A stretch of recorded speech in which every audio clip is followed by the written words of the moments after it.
Assalamualaikum dan selamat pagi kepada semua para pelajar tahun 3. Okay, hari ini kita akan sambung lagi pelajaran akhlak, iaitu hari ini kita akan masuk bab sabar.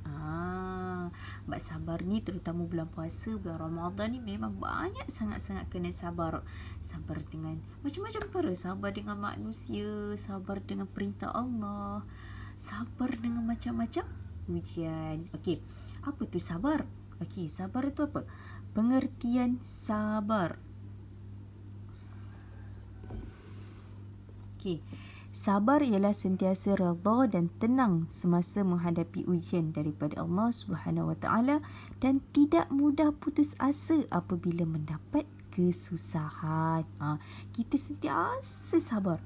Kita sentiasa tenang menghadapi ujian daripada Allah dan tak pernah pun putus asa bila mendapat kesusahan. Itu adalah pengertian sabar. Okey.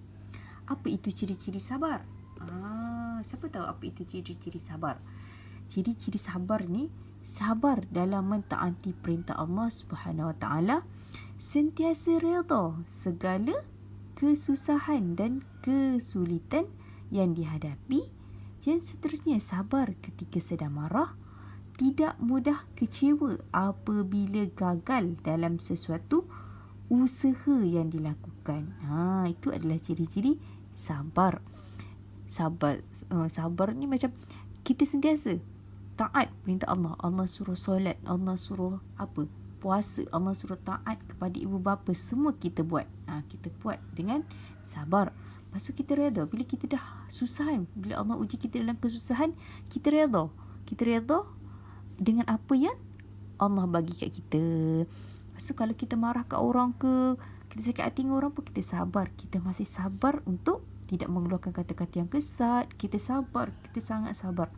Seterusnya, kita tak mudah kecewa apabila gagal.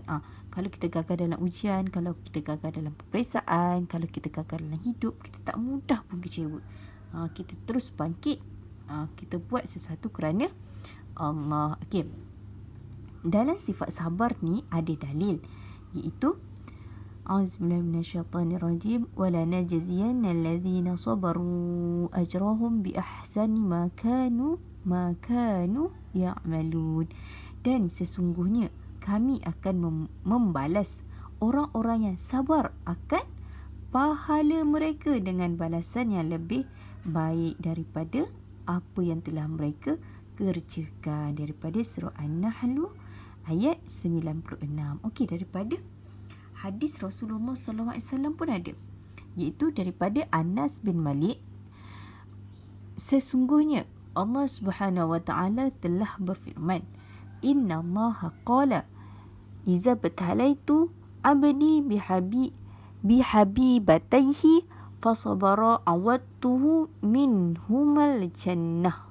Sesungguhnya Allah berfirman, apabila aku menguji hamba-Ku dengan dua yang disukainya, iaitu mata, dan dia bersabar, maka gantikan untuknya syurga. Ya Allah, kalau orang yang sabar ni memang ganjaran dia adalah syurga. Sabar dalam setiap perkara. Setiap hari mesti ada ujian. Mesti ada ujian itu ini kan. Kita sabar. InsyaAllah nanti Allah akan bagi ganjaran syurga. Dan ingatlah bahawa janji Allah tak pernah apa? Allah tak menipu. Allah tak memungkiri janji. Jadi janji Allah itu adalah benar. Okey, seterusnya fadilat bersifat sabar.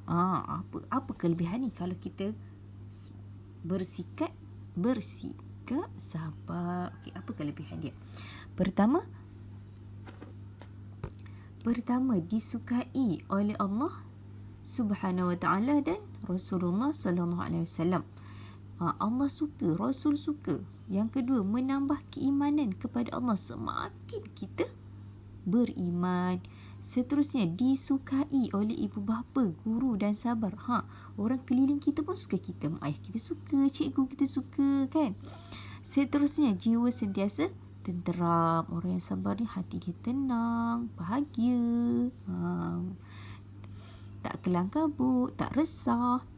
Seterusnya mendapat keampunan dan rahmat Allah Subhanahu Wa Taala. Lagi best kan? Allah ampunkan segala dosa-dosa kita. Seterusnya dapat menyelesaikan masalah. Dapat settle masalah. Apabila kita sabar ni, kita akan tenang. Bila kita tenang, kita mudah untuk berfikir. Apabila kita mudah berfikir, apa dia? Kita boleh settlekan masalah dengan baik. Seterusnya diperkenankan doa oleh Allah. Apa sahaja kita doa, Allah akan perkenankan segala doa-doa kita. Seterusnya mendapat petunjuk ke arah kebaikan. Allah akan lorongkan jalan-jalan yang baik. Allah akan lorongkan jalan-jalan kita ke syurganya. Seterusnya disegani dan dihormati. Orang lain pun akan hormat kita. Kita pun akan dihormati. Okey.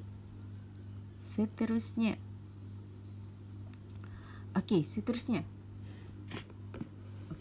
Dalam sabar ni juga mesti ada kesan kalau kita tak bersikap sabar. Kan? Kalau kita jenis panas baran ke, mesti kita akan ada kesan dia. Apa dia kesan dia? Iaitu dimurkai Allah Subhanahu Wa Taala dan Rasulullah. Allah tak suka, Nabi tak suka. Seterusnya tidak disukai oleh ibu bapa, guru dan rakan. Orang sekeliling kita pun tak suka. Membentuk sikap mementingkan diri sendiri. Dia jadi semakin lama dia akan pentingkan diri je.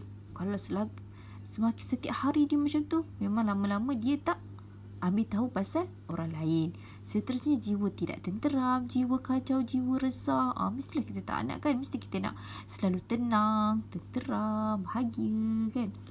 Mudah mendapat penyakit. Ini lagi bahaya. Tiba-tiba ada sakit.